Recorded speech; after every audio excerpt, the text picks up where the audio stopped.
Hi guys, before we get into today's Beyond the Coverage video, I want to let you guys know I'm going live not once but twice in the coming weeks. The first one here in my hometown of Bend, Oregon on October 28th, and then I'm going over to Houston, Texas for November 4th. I'll put links down below so you guys can find them and get your tickets for the live audience if you want to be entertained with some bike stories from Chris Horner. Make sure you guys like and subscribe, and I'll get you into today's video of Beyond the Coverage. Welcome to Beyond the Coverage. I'm Chris Horner. In today's edition, I want to talk about the 2024 Tour de France. We see some of the stage profiles being leaked out there. The official presentation is going to be sometime next week. Looks like on Wednesday. And of course, the Tour de France from the 29th of June up to the 21st of July. We got a fantastic Tour de France to look forward to if what we've been seeing is going to be true. Now the race is going to start in Italy. Start with a flatter stage that looks like it should be coming down to a field sprint. If everything they're telling us is going to be true anyways. We still have to wait for the presentation next week to know exactly for sure, so we're jumping the gun just a little bit, but it's my channel, so I get to jump the gun if I want to, and so does everyone else because it's their webpage that I'm reading off of when I'm finding some of these secret little hidden details of next year's 24 Tour de France. Well, it's going to start in Italy, as I told you, and then stage 2 gets exciting. Goes to the Giro dell'Emilia course, where they're going to go up San Luca and do 2 finishes on that fantastic climb that we saw Primoz Roglic win the 23 edition here at this year's season's race after the Tour of Spain, where he finished 3rd, and he won against none other than Tadej Pogacar.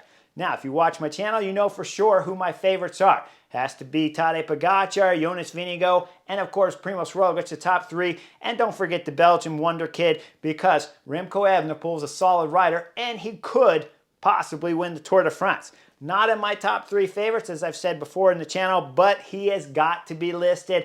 And we know with Pseudo Quickstep, UAE Team Emirates, and of course with Bora Hansgrohe now, with Primoz Roglic going over the Bora Hansgrohe, we know we got some solid depth with multiple teams that are going to do some battling at this year's 24 edition of the Tour de France. Hopefully all 4 riders make it through the spring season, make it through the classics, and then come into the Tour de France 100% on form. And we don't see that bad luck from Tadej Pogacar, where he broke his wrist at LBL.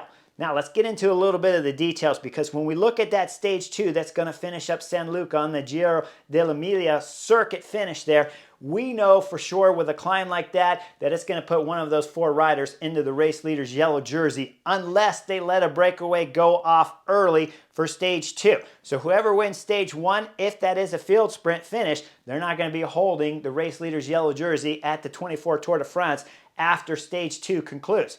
Not with Tadej Pogacar, Primoz Roglic, and Jonas Vingegaard battling out going up that final climb with Remco Evenepoel in tow. With those 4 riders, we should see one of those 4 riders in the race leader's yellow jersey. Could possibly see a Wout van Aert in there. There's no doubt the big guy might be able to make it up that 1.5K climb up to the finish there of San Luca. Or maybe we see a Julian Alaphilippe.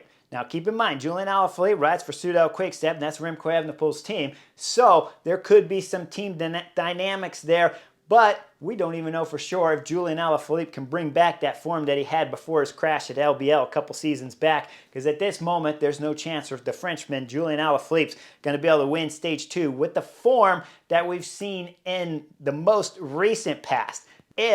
If the Frenchman could find his top form, he could be in the race leader's yellow jersey. But the outright favorites, it's my 4 favorites for sure. Primoz Roglic, Tadej Pogacar, Jonas Vingegaard, Remco Evenepoel. They should be in the race leader's yellow jersey after stage 2.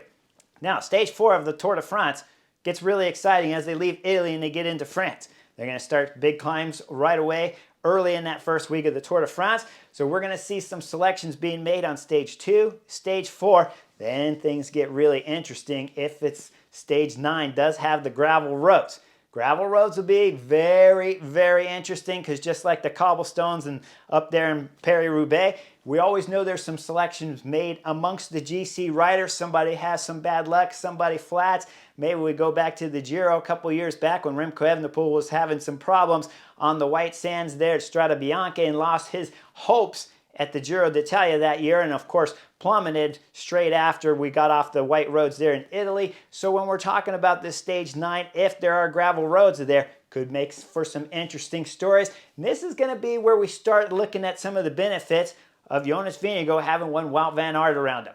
Remember, stage 5 of the Tour de France, when we're talking about 2 years ago when they went over the cobblestones, that was the day that Wout van Aert looked after Jonas Vingegaard after that charade of bike changes when Jonas Vingegaard was having the chain problem with his bikes. And then we saw, of course, Wout van Aert save the Tour de France in 2022 when Jonas Vingegaard went on to win his first Tour de France. If Wout van Aert wasn't there on that stage 5 of the cobblestones, remember, Primož Roglič crashed on stage 5. He was out after he dislocated his shoulder. And a couple stages later, after stage 11, we got a little bit further, and then Primož Roglič dropped out of the Tour de France. But it was really the stage 5 on the cobblestones that cost the Slovenian any shot at winning a Tour de France and left the race leader in the yellow jersey, Jonas Vingegaard, to have to rely on his team to stay around him, and it was always Wout van Aert. So when we're talking about this stage 9 that we're seeing for the presentations, the leaks of the presentations of next year's Tour de France, Wout van Aert needs to stay focused for that stage 9 and look after Jonas Vingegaard once we start getting onto the gravel roads again. We know Tadej Pogačar, with or without teammates, as we saw again a couple years back on that stage 5 of the cobblestones. Remember, Tadej Pogačar, UAE Team Emirates, was left on stage 5 of that cobblestone day without any real teammates around him. So we know the Slovenian, the #1 ranked rider in the world and the #1 favorite up here on Beyond the Coverage and the Butterfly Effect, Tadej Pogačar, can look after himself in the gravel. But you always want at least one teammate somewhere close by you when you're talking about these gravel roads. Because if you flat, if you crash, you need a teammate just to be able to switch bikes so you can get through the chaos of the gravel roads, just like we saw on the cobblestones of Paris-Roubaix when we're talking about the Tour de France, passing through those famous cobblestone roads. You need a teammate close by when something dangerous is going to happen. Now, Primož Roglič, Jumbo-Visma got rid of him, right? 2023 was one of the most epic seasons for any bike racing team in the world. We're talking about Jumbo-Visma going through winning the Giro, winning the Tour, winning the Vuelta a España with 3 different riders.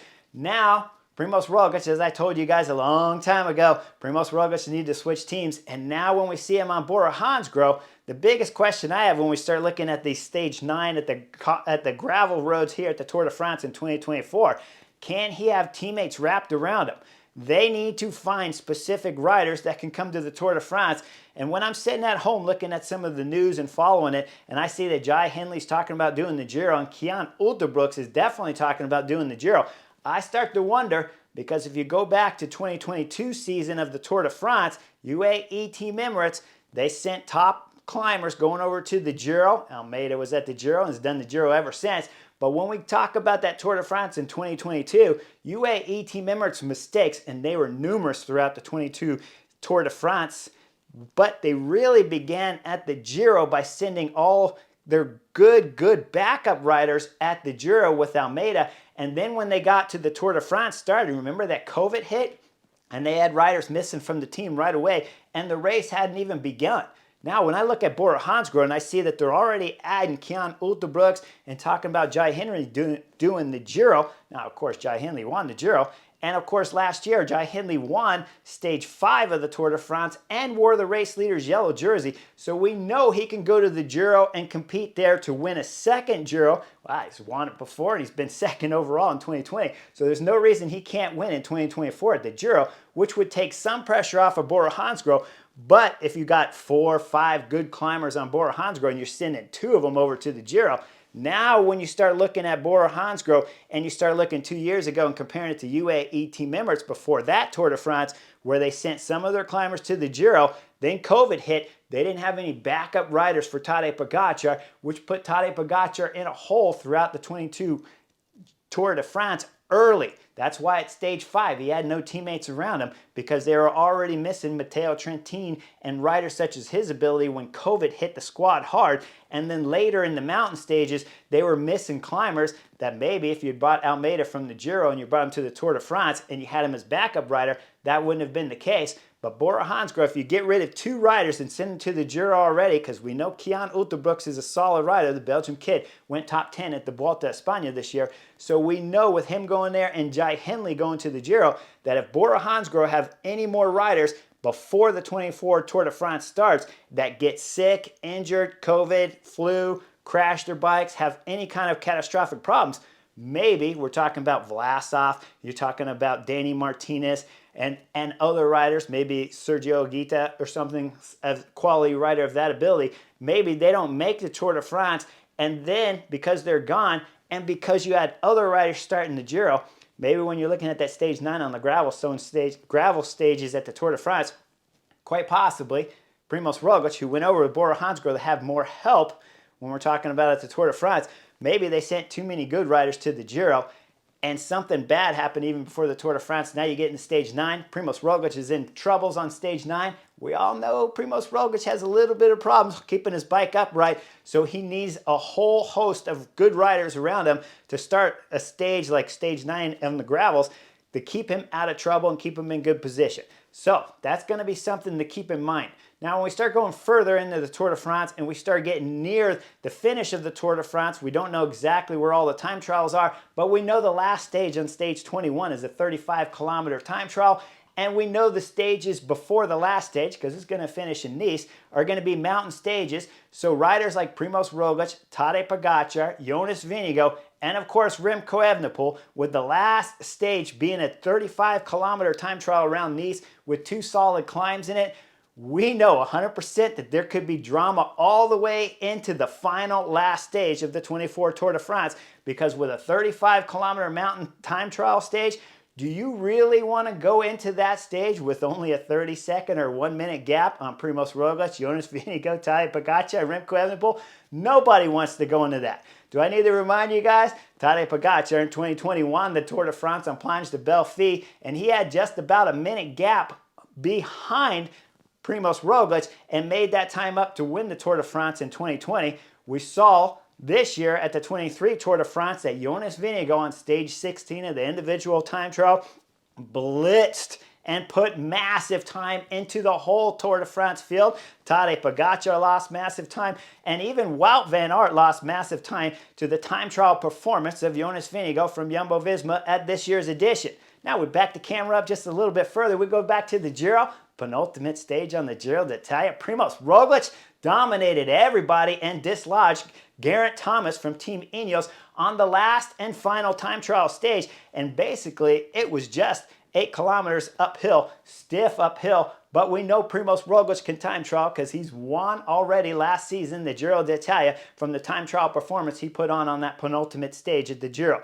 Now, we look at Remco Evenepoel, and we go, wow, Remco Evenepoel, well, he's the individual time trial world champion, so we know for sure that you don't necessarily want to go into the last time trial on stage 21 of the Tour de France with a small gap on Remco Evenepoel either. Now, the question, and when we're talking about the last stage in Nice on the time trial, Remco Evenepoel's, all of his dominant TTs have come on a bit flatter stages. You look at the individual World Time Trials Championship that he just won, basically flat with a big bump at the finish there to round out and win that rainbow beautiful band jersey that he'll wear at this year's 24 Tour de France.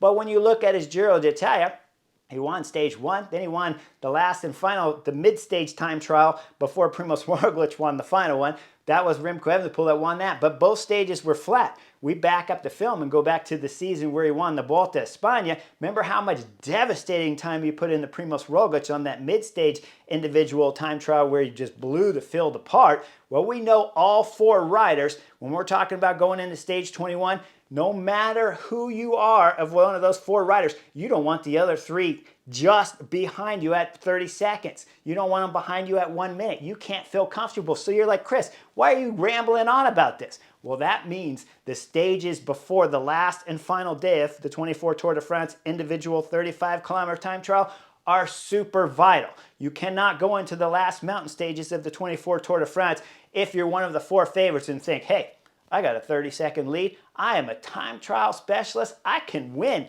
on the last day. You cannot go in there because you don't know if Jonas Vingegaard is going to bring that stage 16 form into the last stage time trial of the Tour de France.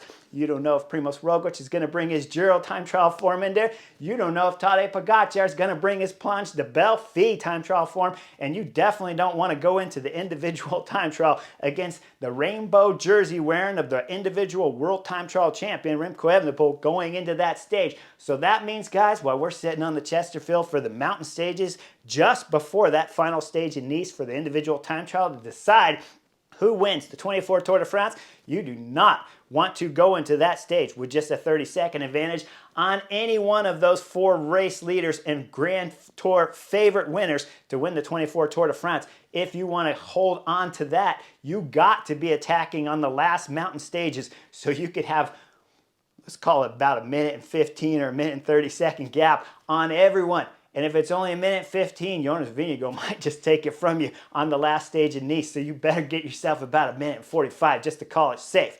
Anyways, from what I'm seeing of next year's Tour de France, we know it's going to be hot and heavy. Before we get to that, I'm going to give you one little more tidbit though. When we're talking about Primoz Roglic going over the Bora Hansgrohe and Jonas Vingegaard staying, of course, with Visma Lease Bike for next season's 2024 Tour de France, watch those early races and see the chemistry between Primoz Roglic and Jonas Vingegaard when they do meet up at certain races before the Tour de France starts, because that might give us some kind of hint whether or not if Primoz Roglic really still likes Jumbo-Visma or Visma Lease Bike next year, what they'll be called, if there's some chemistry issues and him leaving the team wasn't as well liked and as well received as what, of course, their directors and their GM managers are talking about. Richard Plug, basically, he's saying that Primoz Roglic wanted to be let go. Maybe he didn't want to be let go. Maybe he just had to leave and go to Bora Hansgrohe. So those early seasons, check out the chemistry between Jonas Vingegaard and Primoz Roglic against Visma Lease Bike, and see if he is angry with those guys or not, because hopefully he's angry, mad, and then of course we know when we get into the 24 Tour de France, there's going to be some rough, ugly chemistry between Primoz Roglic and Visma Lease Bike, and it's going to be an even more exciting and drama-filled 2024 Tour de France. Like and subscribe. I'll see you guys on the next edition real soon of Beyond the Coverage.